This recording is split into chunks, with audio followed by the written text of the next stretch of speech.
5월 24일 오늘 만나 성경 말씀은 사무엘상 11장 12절에서 15절까지의 말씀입니다.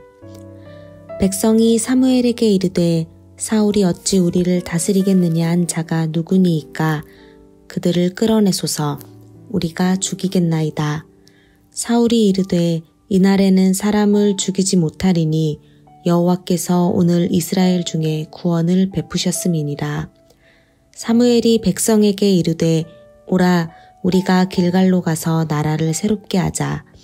모든 백성이 길갈로 가서 거기서 여호와 앞에서 사울을 왕으로 삼고 길갈에서 여호와 앞에 화목제를 드리고 사울과 이스라엘 모든 사람이 거기서 크게 기뻐하니라.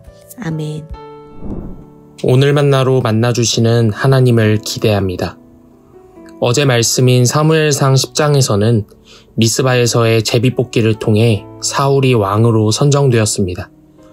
새로운 왕을 향해 환호한 백성들이 있었던 반면 어떤 불량배들은 이 사람이 우리를 어떻게 구원하겠느냐 하며 왕으로 인정하지 않았습니다.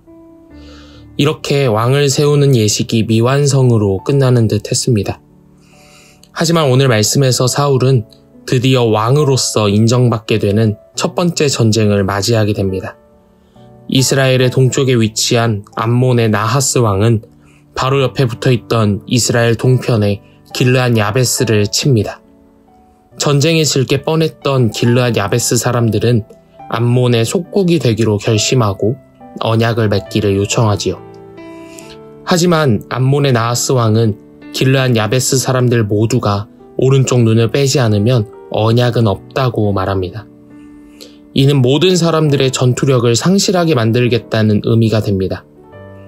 오른손으로 칼이나 창을 들고 왼손으로 방패를 들었을 때 방패 너머의 시야를 확보하기 위해서는 오른쪽 눈이 필요했기 때문이지요.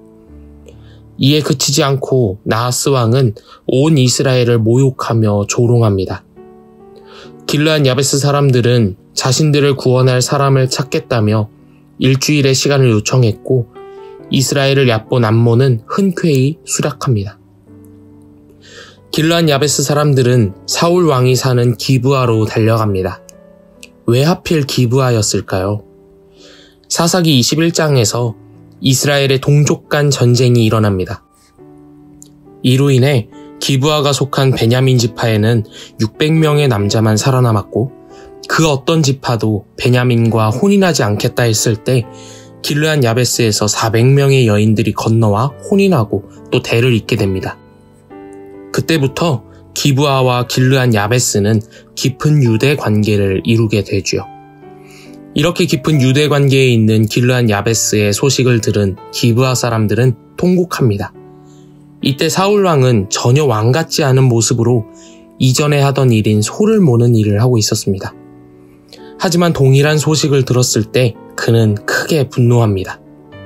말씀에서는 하나님의 영에게 크게 감동되었다 말씀합니다. 하나님이 사울의 마음을 움직이신 것입니다. 이후 사울은 한 결의의 소를 잡아 각을 뜨고 이스라엘의 모든 지역에 보내며 누구든지 나와서 사울과 사무엘을 따르라 전합니다. 그는 백성들에게 말할 때 자신의 이름을 먼저 말합니다. 계속해서 숨어 있었고 왕이 되어서도 인정받지 못하며 자신의 원래 일인 이 소를 몰고 있었던 사울이 하나님의 감동에 의해 움직였을 때 왕으로서의 리더십을 발휘하기 시작한 것입니다. 하나님의 감동은 사울에게만 임하지 않았습니다. 온 백성에게 여호와의 두려움이 임했고 이스라엘에서 30만, 유다에서 3만이 소집되어 암몬을 물리칩니다. 성공적인 전쟁으로 인해 사울을 인정하지 않았던 백성들이 180도 달라졌습니다. 그들은 사무엘을 향해 사울을 왕으로 인정하지 않는 자를 심판하자고 외칩니다. 사무엘에게 던진 그들의 외침에 대한 대답은 이제 사울 왕이 대답합니다. 이날에는 사람을 죽이지 못하리니 여호와께서 오늘 이스라엘 중에 구원을 베푸셨음이니라. 그 이후 사무엘은 길갈에서 사울 왕의 즉위식을 거행합니다. 숨어있기 바빴고 소극적이었던 사울은 왕으로 선정되었음에도 사람들에게 인정받지 못했습니다. 하지만 그를 왕으로 세우신 분은 하나님이셨습니다. 하나님은 오늘 말씀을 통해 이 모든 것이 하나님의 계획과 주권 아래 이루어진 일임을 분명하게 그리고 계속적으로 나타내십니다. 또한 그들이 그토록 원했던 구원 또한 하나님의 주권 아래 있는 일임을 나타내 주셨습니다. 그리고 오늘 말씀의 사울은 분명히 하나님의 영에 사로잡혔고 하나님의 감동대로 움직였습니다. 하지만 계속되지는 않았습니다. 하나님의 영에 사로잡히고 하나님의 감동대로 움직였던 사울은 결국 자신의 영에 사로잡히고 자신의 감동대로 움직이게 됩니다. 우리는 무엇에 의해 움직입니까? 오늘 말씀은 우리의 삶이 나의 뜻과 나의 감동대로 움직이는 삶, 세상의 법과 세상의 순리대로 움직이는 삶이 되어서는 안 된다 말씀합니다.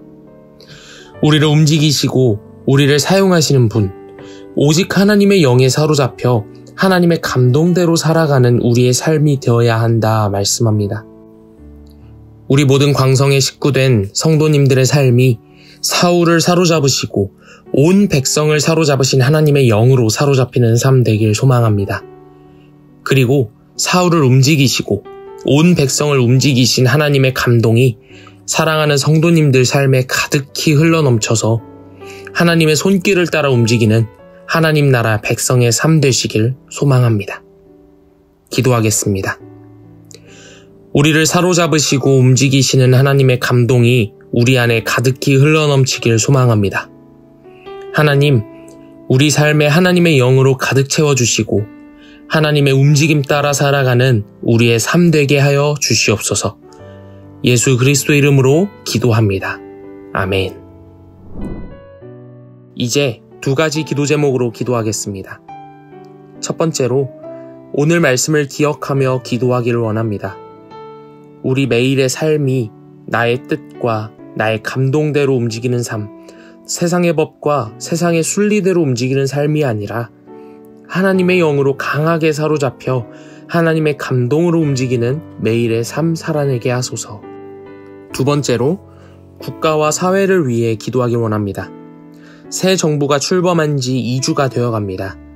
점점 심화되어가는 우리나라의 양극화와 분열, 비난과 혐오가 사라지고 서로 존중하며 공생하는 나라와 사회 되게 하소서. 이 제목으로 기도하신 후에 개인 기도 하시겠습니다.